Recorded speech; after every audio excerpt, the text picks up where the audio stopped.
UP में 80 सीटें जीतने का दावा करने वाली बीजेपी को आम चुनाव में जोर का झटका धीरे से लग गया। इस झटके की गूंज अब लखनऊ से दिल्ली तक बीजेपी में सुनाई दे रही है। चुनाव में बदले माहौल के बाद पार्टी में बहुत कुछ बदलाव होता नजर आ रहा है। मीडिया में बढ़ चढ़कर बयान देने वाले बीजेपी के बड़बोले नेता अब शांत दिखाई दे रहे हैं। मीडिया के सवालों पर बोलने से बचते नजर आ रहे हैं। इस बदलाव की बानगी शनिवार को लखनऊ में मुख्यमंत्री योगी आदित्यनाथ की समीक्षा बैठक के बाद दिखाई दी। देखिए सबसे बड़ी बात, जो पहला लक्ष्य था कि देश में माननीय नरेंद्र मोदी जी को तीसरी बार प्रधानमंत्री बनाने का वो सपना साकार हुआ। एनडीए गठबंधन का वो सपना साकार हुआ और मजे की बात, गठबंधन ने पहले ही प्रत्याशी घोषित करके प्रधानमंत्री पद का चुनाव लड़ा और प्रधानमंत्री पद की जीत हुई। आपको बता दें कि सीएम योगी ने यूपी में बीजेपी को मिली करारी हार की समीक्षा करने के लिए शनिवार को मंत्रिमंडल की मीटिंग बुलाई थी। इस मीटिंग में सूबे के दोनों उप मुख्यमंत्री केशव प्रसाद मौर्य और ब्रजेश पाठक नहीं पहुंचे।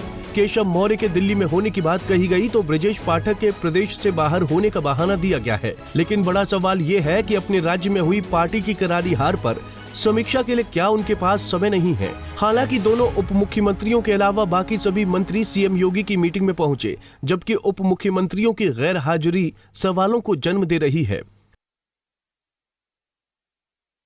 100% नहीं, 1000% ये सरकार पूरे 5 साल चलेगी। सर प्रधानमंत्री नरेंद्र मोदी कल तीसरी बार शपथ लेने जा रहे हैं, क्या कहेंगे?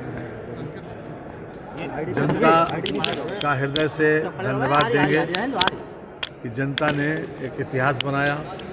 मोदी जी को, एनडीए को तीसरी बार बहुमत देकर बीजेपी को यूपी में मिली सीटें। साल 2014 71 सीटें, साल 2019 62 सीट, साल 2024 33 सीट। दरअसल यूपी में सरकार गठन के बाद से ही बीजेपी में दो खेमे दिखाई दे रही हैं। इनमें एक खेमा जहां सीएम योगी आदित्यनाथ तो दूसरा उप मुख्यमंत्री केशव प्रसाद मौर्य का कहा जाता है। दोनों खेमे के बीच मतभेद होने की खबरें भी समय समय पर छन छन कर बाहर आती रही हैं, जो बीजेपी नेताओं में चल रही आपसी खींचतान की कहानी को कह रही हैं। लेकिन ये अनुमान किसी ने नहीं लगाया था कि नेताओं की आंतरिक कलह बीजेपी के लिए आम चुनाव में इतने बड़े नुकसान की वजह बन जाएगी। परंतु आज यूपी में बीजेपी नेताओं की आपसी खींचतान के चलते ही पार्टी सीटों के भारी अनुमान की दिल्ली में भरपाई नहीं कर पा रही है। सारे सरकारी विभाग उपलब्धियां माननीय वित्त मंत्री जी बताएंगे। देश में लगातार 2 बार पूर्ण बहुमत की सरकार बनाने वाली बीजेपी की बात करें तो आज वो तीसरी बार मोदी सरकार बनाने के लिए एनडीए के घटक दलों की बैसाखी के भरोसे पर है। अगर देश में गठबंधन की सरकारों का इतिहास खंगाले तो बीजेपी के लिए अनुभव अच्छा नहीं रहा है।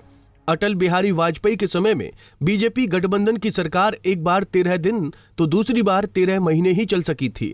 लेकिन बीजेपी में आज का समय नरेंद्र मोदी और अमित शाह की जोड़ी का है। ऐसे में ये देखना दिलचस्प होगा कि गुजरात की ये जोड़ी कितने समय तक गठबंधन सरकार को चलाने में सफल होती है।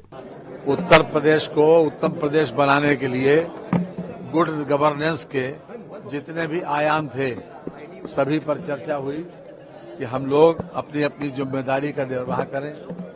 वहीं यूपी में चुनावी समीक्षा के लिए लखनऊ में बुलाई गई मंत्रिमंडल की बैठक को देखें तो मीटिंग करके बाहर निकल रहे अधिकांश मंत्रियों के चेहरे पर मायूसी और उदासी साफ झलक रही थी, जो इस बात की ओर इशारा कर रही है कि सीएम योगी आदित्यनाथ ने अपने क्षेत्रों में बेहतर चुनावी परिणाम नहीं देने वाले मंत्रियों को मीटिंग में पेचकस दिए हैं। शायद यही वजह रही कि जो मीडिया कर्मियों की लगातार कोशिश के बावजूद भी योगी सरकार के मंत्री कैमरों पर बोलने और सवालों के जवाब देने से बचते दिखाई दिए। देखिए, संविधान को किताब लेकर के भ्रामक प्रचार किया गया, देश के भोली भाली जनता को गुमराह किया गया, बस यही मुद्दा है। ऐतिहासिक रूप से आदरणीय मोदी जी को तीसरी बार देश का नेतृत्व करने का, माननीय प्रधानमंत्री के रूप में देश को परम वैभव ऊंचाइयों पर पहुंचाने का जो आदेश जनादेश प्राप्त हुआ है, पूरे देश की जनता को बहुत बहुत आभार, पार्टी की ओर से बधाइयाँ और निश्चित रूप से हमें पूरा भरोसा है कि आदरणीय मोदी जी के नेतृत्व। विपक्ष पर तीखे वार करने वाले कई बड़बोले मंत्री चुपके से बिना कुछ बोले ही लोग भवन से निकल गए। लेकिन भले ही मंत्री कुछ नहीं बोले हैं, पर मीटिंग के बाद मंत्रियों के चेहरों पर छाई मायूसी बहुत कुछ बयां कर रही है। ऐसे में ये कहना गलत नहीं होगा कि चुनावी नतीजों पर खराब प्रदर्शन वाले मंत्रियों की सीएम योगी के आक्रोश का शिकार समीक्षा बैठक में होना पड़ा है। मीटिंग में पेच कसे जाने की मायूसी ही उनके चेहरे पर झलकी है। Bureau report, Punjab Kesari TV. हमसे जुड़े रहने के लिए हमारे YouTube चैनल को सब्सक्राइब करें और नई वीडियो की नोटिफिकेशन के लिए बेल आइकॉन को दबाएं।